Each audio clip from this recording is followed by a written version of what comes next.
Hey everybody, Fishman here. Welcome to another video. This is Fishing Blog number 102, and as you can see here, my boss is taking a bit of a break and doesn't want to be bothered.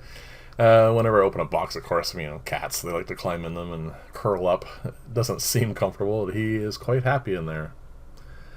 And this is something I haven't done in quite a long time. This is going to be some summer tubbing, I guess. This is a large barrel. It's a 50-gallon, I think, and I'm going to cut it down because regulations around here say I can't have an uncovered or unfenced in body of water that's more than I think it's 24 inches deep, so I have to cut this down to size. So I'm going to make some marks, run a saw across it, and I have something definitely under their regulations.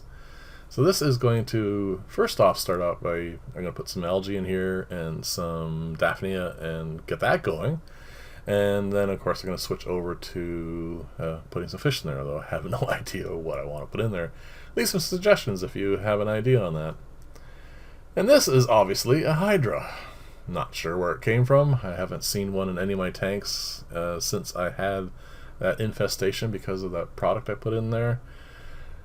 I don't know where it came from. Obviously there's some floating around in some of the plants. Not a big deal. I took care of it already, and hopefully I won't see any more of them. But if there's one, there's more, so I'll just have to keep an eye on it. I've gotten tired of this completely. This is now going to get taken apart. I see that some of the new leaves are coming out green, but it still is an eyesore. So I'm going to strip that all down. I'm going to do something different with it.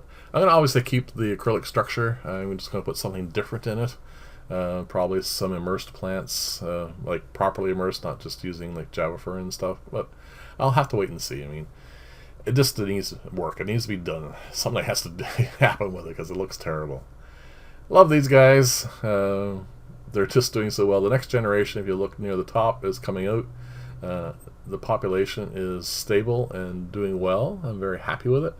And of course, you know that I have started trying to do some mop spawning on the other batch of these guys. And I'm pulling lots of eggs.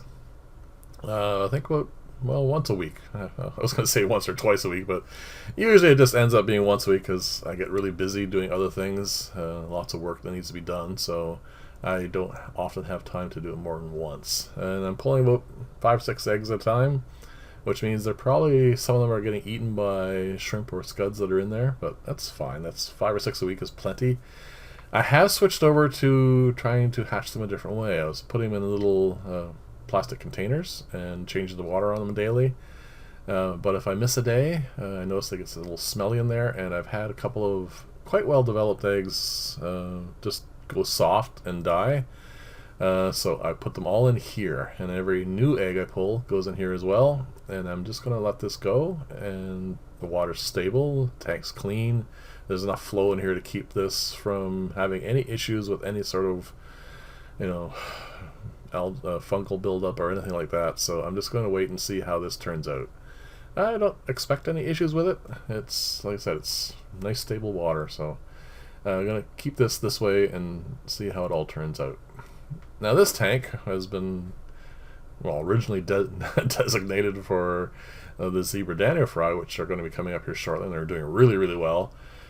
I'm waiting to see if any of the rice fish, the bundle of eggs that I put in here, start to hatch out. It should be about now. So I've been looking and trying to find any indications of fry.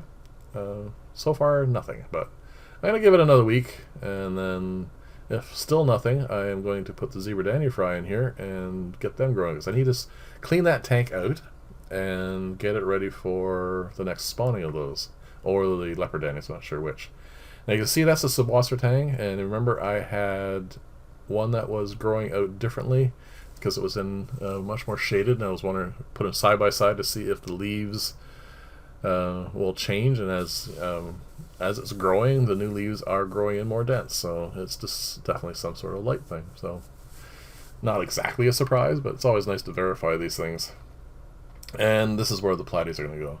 I have a female guppy in here, as you saw last time. She's still in here. I haven't seen any fry from her yet, but that's okay. I'm going to put the platies in here. I don't think there's going to be any issues with them predating on them, so it'll be fine. It's just Got to get that going too.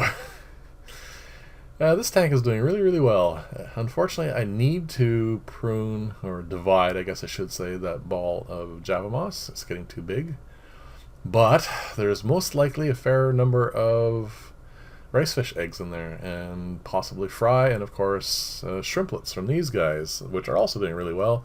I've recently seen all 5 of them all at once, and that means none of them are carrying eggs, so there should be shrimplets in there. But there's a ton of fish and a ton of spaces for them to hide. I have to wait and see what happens with that. I'm trying to be patient. That, as you can see, that definitely needs to be divided. It's getting too big. And here are the zebra danios. They're actually looking like zebra danios now, which is kind of cool.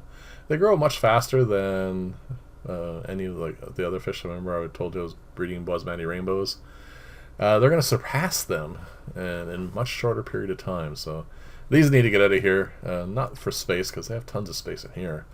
But I need to use this tank again for the next spawning. I want to get either these guys going again, or, of course, as I said earlier, getting the leopard danios.